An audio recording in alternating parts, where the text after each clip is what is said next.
Bonjour, alors pour cette vidéo, j'avais envie de vous proposer des petites fabrications récup. Alors, ce qui m'a donné l'idée, c'est tout ça. Alors, ça c'est quoi? C'était des emballages. Vous allez sûrement les reconnaître pour certaines, parce que je crois que je les ai vus passer plusieurs fois dans les hauls. Voilà, ça c'était les emballages de washi tape. Vendus chez Action, pour ne pas les nommer. On leur fait beaucoup de publicité, mais j'admets qu'ils offrent quand même pas mal de possibilités à prix assez réduit pour le scrap. Donc, ce qui m'intéressait, c'était de pouvoir récupérer les côtés, là, où sont reproduits les couleurs de washi qui sont dans la boîte. Donc, il y avait ce modèle-là, les deux derniers que j'ai pris, et puis celui-ci. Alors celui-ci, j'ai déjà commencé à récupérer les côtés, donc on fera des choses avec. Et puis il y avait aussi ces grandes boîtes. Alors j'ai plus que le bas. Ah oui, ça ces derniers temps, les washi, j'ai craqué.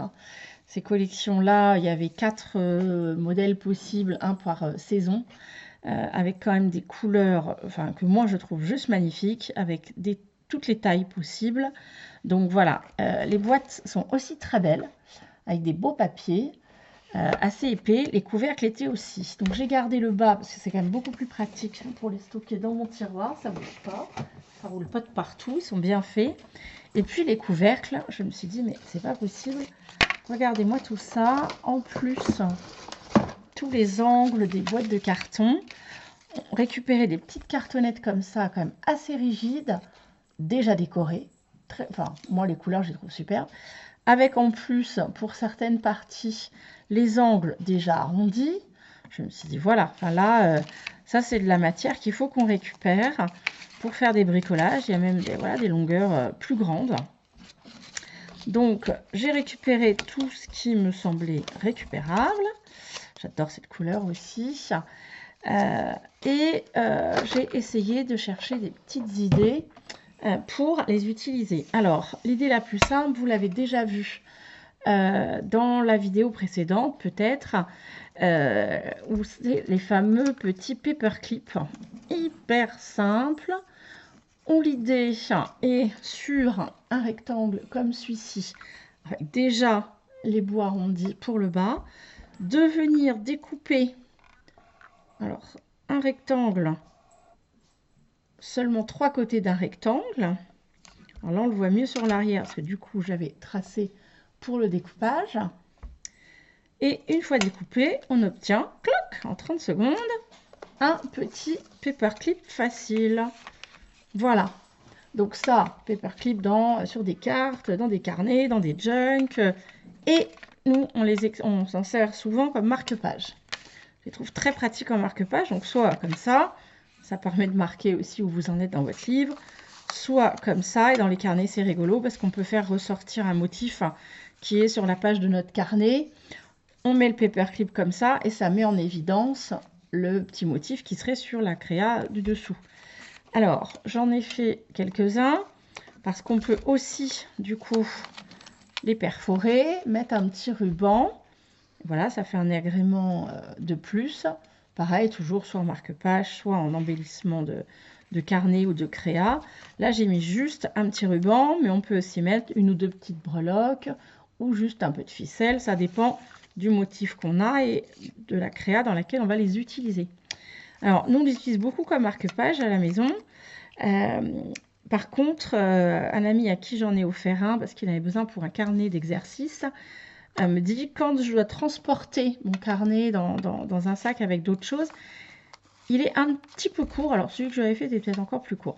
Un petit peu court et il a tendance, du coup, quand je le promène avec d'autres livres, il est déjà tombé dans mon sac. Alors, c'est pas grave, qu'à cela ne tienne, puisque j'avais des barres plus grandes, on peut tenter le même principe en plus long.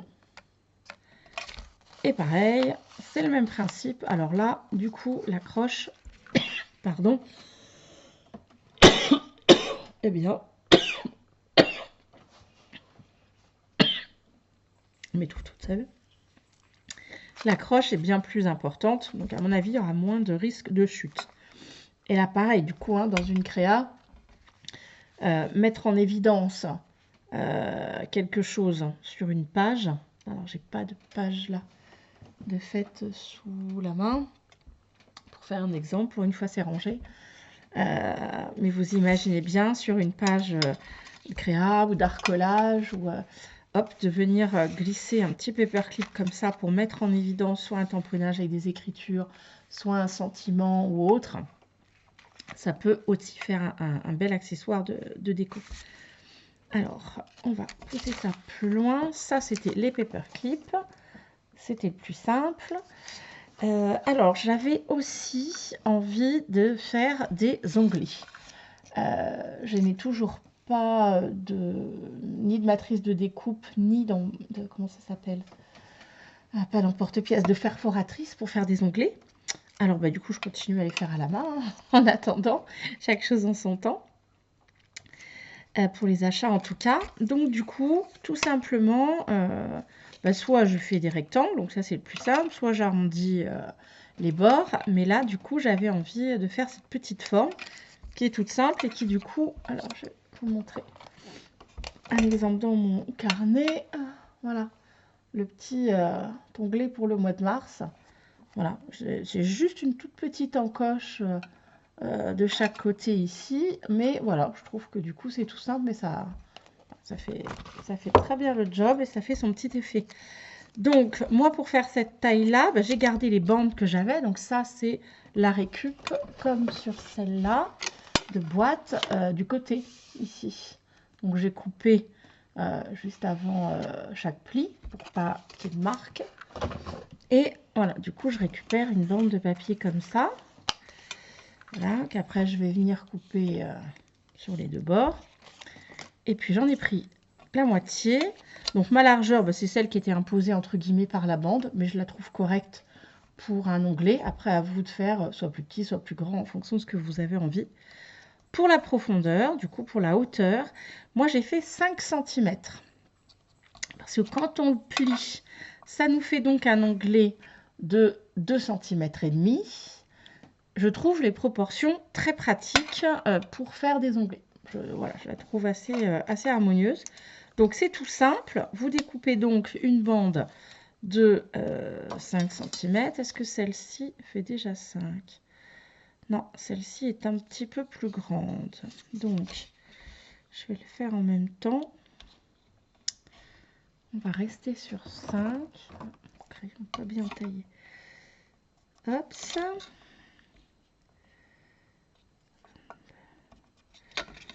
Hop, ça.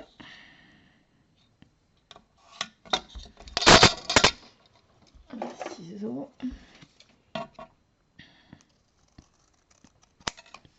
Voilà. Alors, par contre, je vais marquer le pli parce que l'autre, je l'ai plié comme ça à main levée. Sauf que c'est quand même un carton assez épais. Et du coup, c'est plus difficile de faire une pliure bien droite et vraiment au milieu. Alors, je n'ai pas de plioir. Jusque-là, j'utilisais, comme est proposé, Créador, qui est toujours pleine d'astuces. Je vous conseille d'aller voir cette chaîne sur YouTube, Créador. Cette personne, Dorothée, je crois, c'est son prénom, est vraiment extraordinaire sur cette capacité. D'abord, elle fait des créas que moi, je trouve très belles. C'est plein de styles que j'aime beaucoup, beaucoup de récup.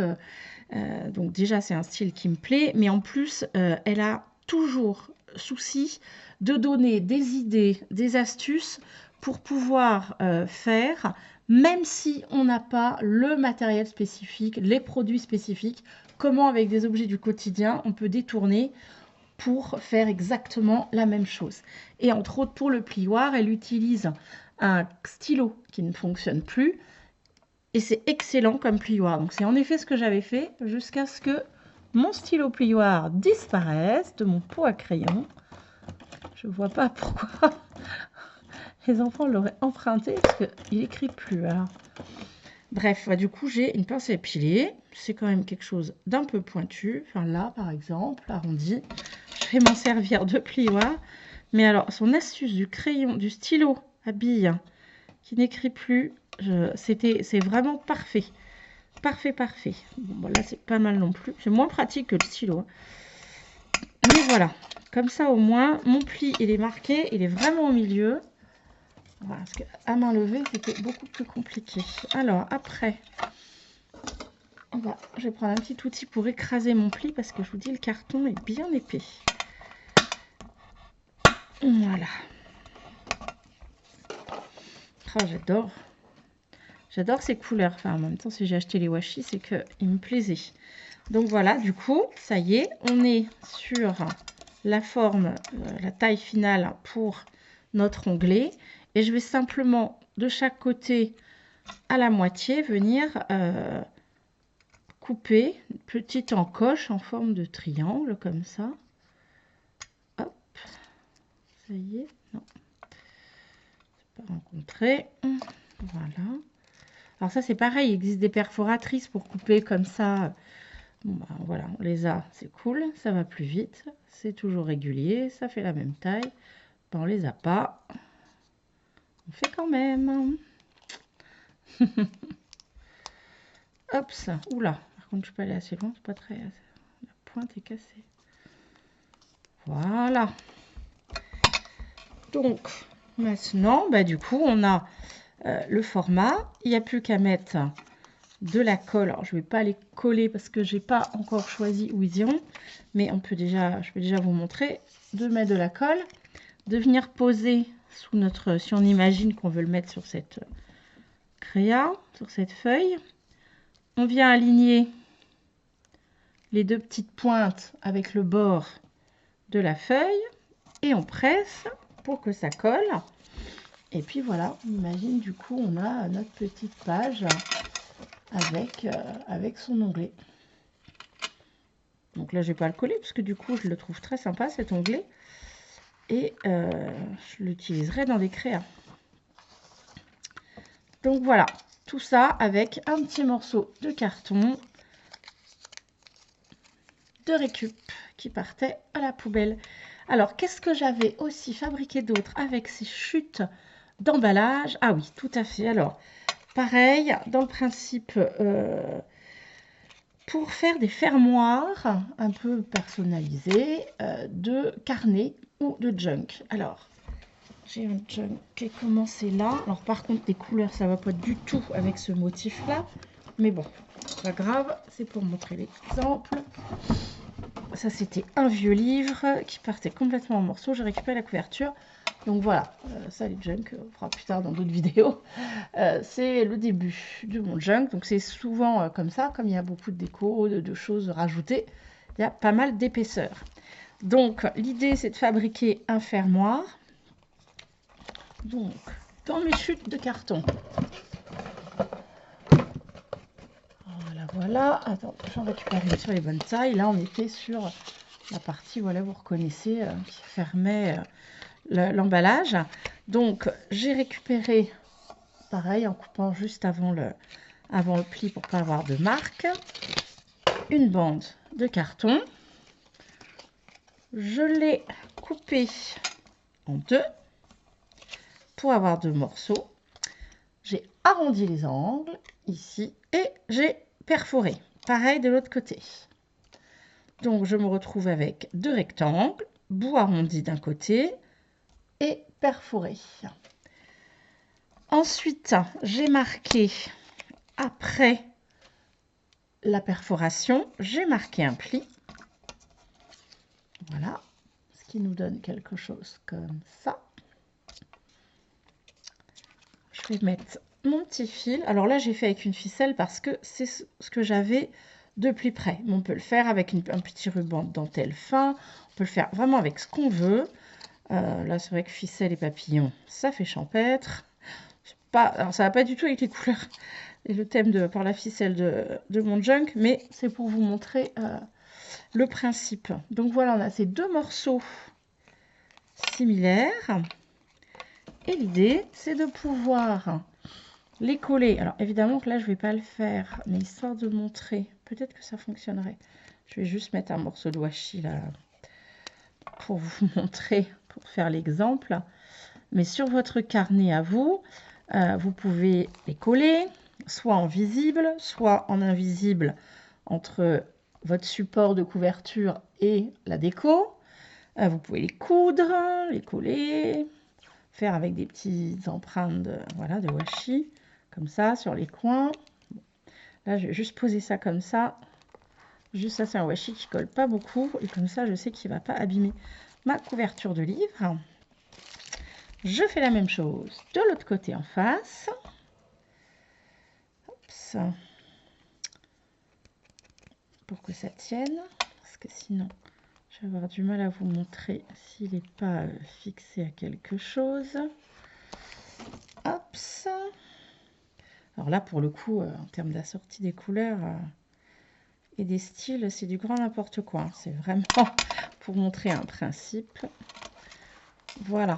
Donc après, je dis, voilà, ça peut être cousu sur votre couverture. Ça dépend comment elle est faite. Ça peut être collé. Ça peut être plaqué avec des épingles parisiennes pour donner un petit effet clou à votre fermoir. Et puis, voilà. Ensuite, il peut s'ajuster à la taille de garniture, je ne sais pas si ça se dit comme ça, de votre carnet. Et puis voilà, un petit nœud, une petite boucle.